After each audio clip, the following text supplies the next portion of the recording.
Hey everybody, welcome back to another edition of the Studio Life. My name is Mark here at Manhattan Beach Studios, Southern California, and a couple of words here today on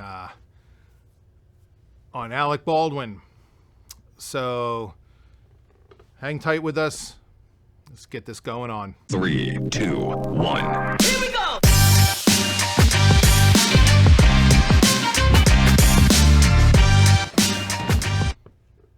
Alec, ay, ay, ay.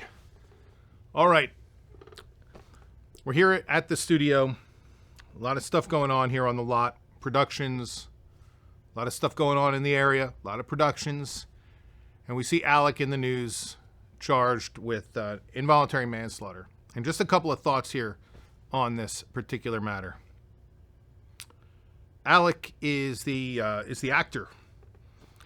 The incident occurred as the actor, pulling a trigger and someone dying.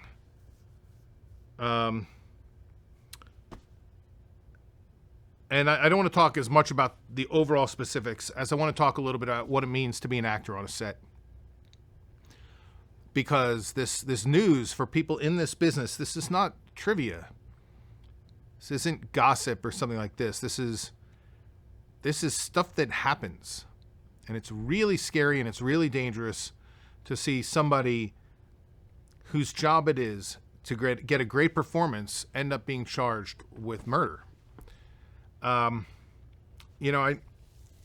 as a lawyer, I could delve into the elements of the crime and things like that. I don't want to delve into the elements of the crime because on a sports field, the elements of a lot of crimes happen all the time. Targeting is a great example of somebody who may intentionally go after somebody and hit them in a way that might hurt them. When I played football, and we hurt people. Like, we would crush the long snapper. We put two athletes side by side, and our job was to crush the snapper, because if we could freak them out enough, the snaps would go bad. We might get a turnover out of it. I mean, it happened. It happened on every field. There's a reason why we're not, athletes are not allowed to touch the long snapper anymore. Baseball pitchers throwing it at batters. We're going to throw inside. The standard for involuntary manslaughter can be something as you knew that it could happen by virtue of your act. You knew, or you should have known that it could happen. And should have is designed to pick up the stupid people who should have known and would have known if they were smarter, right? That throwing a baseball inside could kill somebody. And so therefore what? You're going to charge them with involuntary manslaughter? Unnecessary roughness penalties. I mean, hockey has been loaded with things that have been worthy of murder. Or worthy of arrest for battery forever.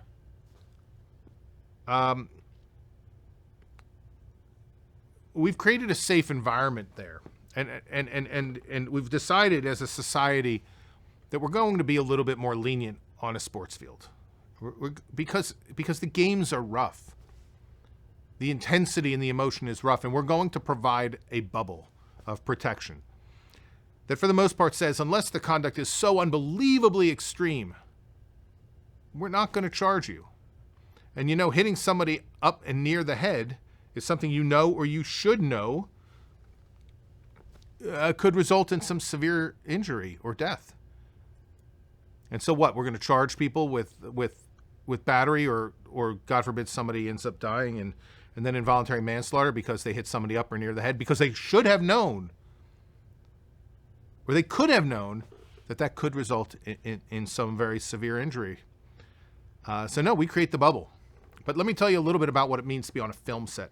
A film set is even less intentional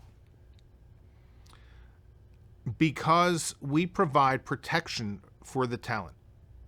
And Alec Baldwin here is the talent. And the talent gets a pass. And they should get more passes. Because the perception in the world is, well, you're the talent. You've got everything going for you, so you don't get to complain or you don't get to do this or that. The truth is, on a set, the talent doesn't get a free pass. They work their butts off in a highly stressful environment oftentimes. And the way we handle it on a film set is we give people different jobs. Somebody is hired to make sure that the props are there. Somebody else is hired to make sure the clothes are there. Someone else is hired to make sure the hair is there. Somebody else is hired to make sure the tape or the placement of the cameras, the blocking is there. That all the equipment is positioned safely. That's somebody else's job. The crane operator and their crew, and everybody's got a job. The special events, the stunt team has coordinators. These people, they go nuts to make sure that it's safe, and you don't task other people with criminal responsibility. As a matter of fact, you let them off the hook because it's too much. There's too many problems on a set already that need to be solved. And so you hope that the talent's going to rehearse. And you want them to rehearse very well. You don't want them to be tagged with every possible thing that can go wrong with the rehearsal. If you rehearse too close to a cliff and you step wrong and you cause somebody else to fall off a cliff, do you get charged with involuntary manslaughter? Well, you knew a cliff was there. You knew stepping in their direction could theoretically cause a problem. So we don't. We look to other people to say, how are we going to handle this in a way that is safe? Not a little safe, but way safe, because film sets are generally way safe because the equipment's really heavy. And so you hand somebody, an actor, a pistol, and you say, go rehearse. We want you to be great at this. We don't say, well, you need to know whether it's loaded or not loaded, or a prop gun or not a prop gun, or live or blanks and things like that. Because we want to make sure that there are the right people there. That every time a piece of live ammo goes out, it's identified, it's noted, it's recognized. Every time a gun is placed in an actor's hand, it's recognized and noted. Because the actor's job is simply to do a great job rehearsing and nailing that particular thing. And that particular actor, in this particular case, surrounded by other people, all of whom are there to do their jobs. So if everyone does their job, nobody gets hurt, right? That's the theory behind it. Or at least the risk is greatly reduced.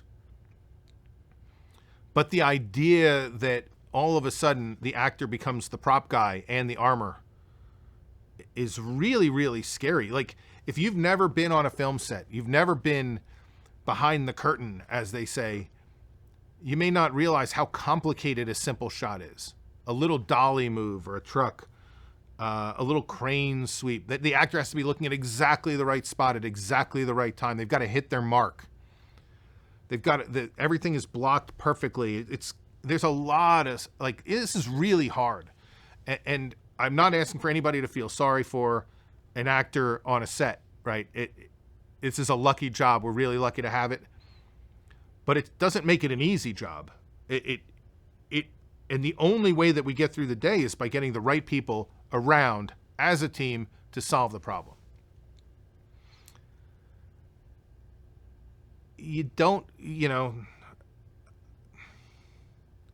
This really bugs me because of the possibility that we're setting a precedent that anyone who's involved in something where something goes wrong can be tagged with involuntary manslaughter because of the fact that it was in the shape of a gun. Prop gun, non-prop gun, bullets, blanks, whatever. Pull the trigger, don't. If the scene required a trigger pull, then the actor theoretically can rehearse the trigger pull. And if they can't rehearse it, there should be a lot of people around that actor saying, not on this one. We got another person right there. We're not going to aim the gun in that direction. It is not appropriate for you to rehearse that way. But to tag the actor with having to know all that stuff is insane. To tag a producer with having to know all that stuff because Alec was a producer on that film is insane. We're talking about trying to figure out real responsibility, but also the differentiation in areas of expertise and function. And you need your actors to not have to worry about whether they're going to get arrested if other people don't do their job. I'm a lawyer, and I know we would talk about this thing called the slippery slope, right? If you charge one, you're going to charge everybody. If you let one person in, you got to let everybody in. But that's not the way the real world works. The real world does not work on a slippery slide theory of how everything happens.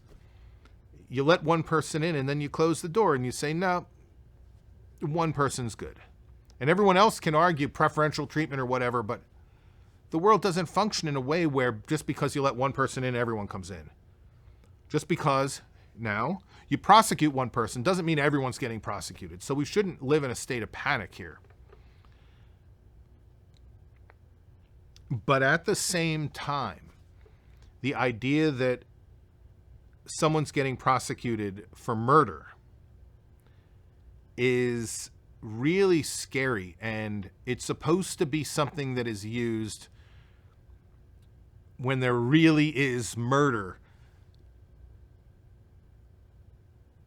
in a sense that there is a deserved prosecution. We shouldn't be divvying this out because you somehow break the elements of a crime down and find that you have the elements that are met, and therefore you can charge. We don't charge pitchers when they throw the ball inside or at a batter. We don't charge football players when they make a hit that's above the shoulders at this point, or maybe intentional or late, or somebody trying to block a punt and they go into the supporting leg of the punter. We don't charge them with battery when something goes awry.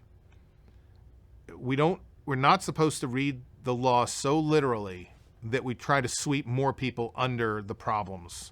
We're supposed to read the rules and the laws like human beings.